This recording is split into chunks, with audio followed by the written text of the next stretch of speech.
2, 1, go! आज स्थिर विद्युत के बारे में चर्चा करेंगे। स्थिर विद्युत की फिजिक्स की एक शाखा है। इस शाखा में आवेश के स्थिर अवस्था का अध्ययन किया जाता है। आवेश जब स्थिर होती है तो उससे बनने वाले जो फिजिक्स है उसको कहते हैं स्थिर विद्युत की। इसमें स्थिर अवस्था में आवेश का क्या प्रभाव होता है, क्या गुण होता है, क्या उपयोग होता है, इसका अध्ययन किया जाता है। इसके अंतर्गत हम पढ़ेंगे आवेश एवं विद्युतीय क्षेत्र के बारे में, और दूसरा पढ़ेंगे विद्युतीय विभव एवं संधारित्र के बारे में। साथियों, इस शाखा में हम लोग ये 2 चैप्टर पढ़ने वाले हैं। आज हम लोग अध्ययन करेंगे आवेश के बारे में। आवेश क्या है? इसको कहते हैं चार्ज।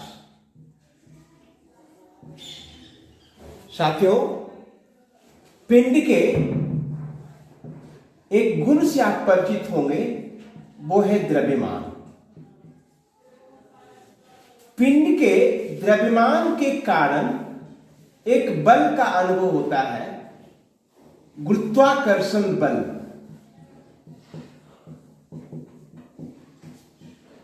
और एक क्षेत्र का भी अनुभव होता है, इसे कहते हैं गुरुत्वीय क्षेत्र। जिस तरह द्रव्यमान के कारण एक गुरुत्वाकर्षण बल उत्पन्न होती है और गुरुत्वाकर्षण बल की अनुभूति होती है, गुरुत्वीय क्षेत्र उत्पन्न होती है और गुरुत्वीय क्षेत्र की अनुभूति भी होती है, उसी तरह पिंड का एक और गुण है, वो है आवेश। इस आवेश के कारण विद्युतीय क्षेत्र और चुंबकीय क्षेत्र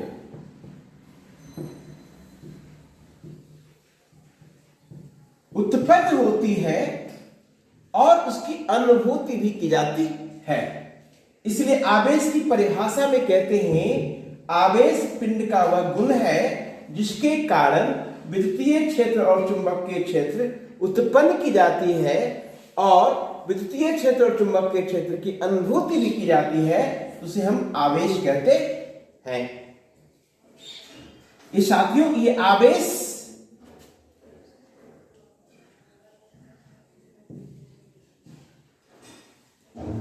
की संकल्पना क्या है? किस कारण कोई पिंड आवेशित होता है? तो एक पिंड मान लीजिए कि A है।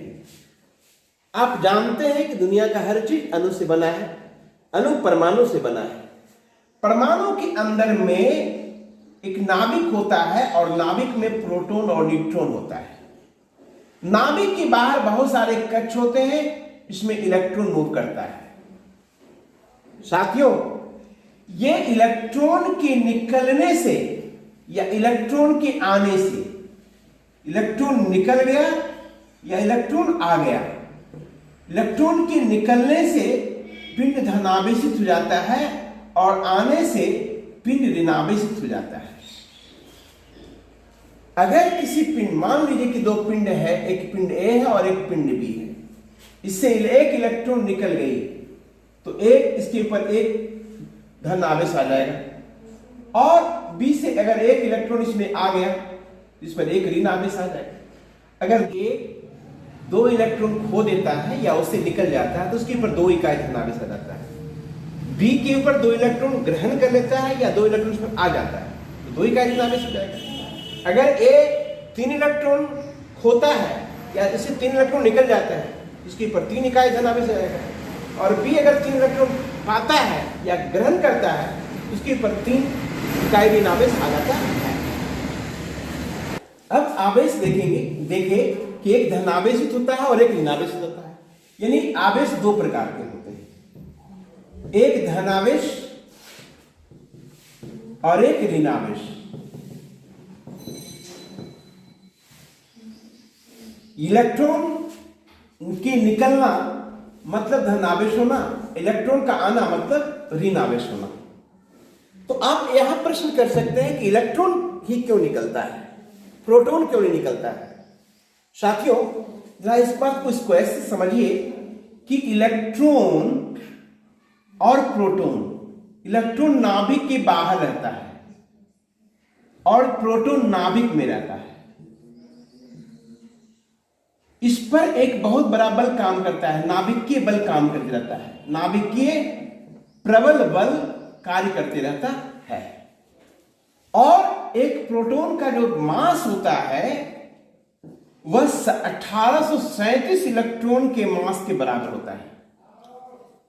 Mass of proton is equal to 1837 mass of electron. एक इलेक्ट्रॉन के द्रव्यमान का 1837 गुना द्रव्यमान एक प्रोटॉन का द्रव्यमान होता है। तो प्रोटॉन काफी भारी भी होता है और नाभिक में एक नाभिकीय प्रबल बल काम करता है।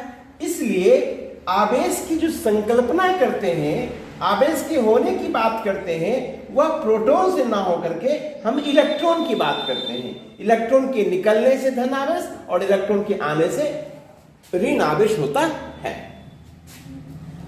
अब देखेंगे कि आवेश की मात्रक क्या है। आवेश का मात्रक, सबसे छोटा मात्रक होता है फ्रैंकलिन। चूंकि स्थिर विद्युतिकी के पिता बेंजामिन फ्रैंकलिन ने किया था, इसलिए उनके सम्मान में फ्रैंकलिन सबसे छोटा मात्रक कहा जाता है। और एक ये फ्रैंकलिन जो होता है वो एक ये EMU के बराबर होता है, इलेक्ट्रोमैग्नेटिक यूनिट। आवेश की इलेक्ट्रोमैग्नेटिक यूनिट एक EMU जो होता है उसे ही एक फ्रैंकलिन कहा जाता है। आवेश का एक और सोच रख सकते हैं, आपने पढ़ा है विद्युत धारा बराबर आवेश बटे समय। इसलिए आवेश बराबर विद्युत धारा गुने समय।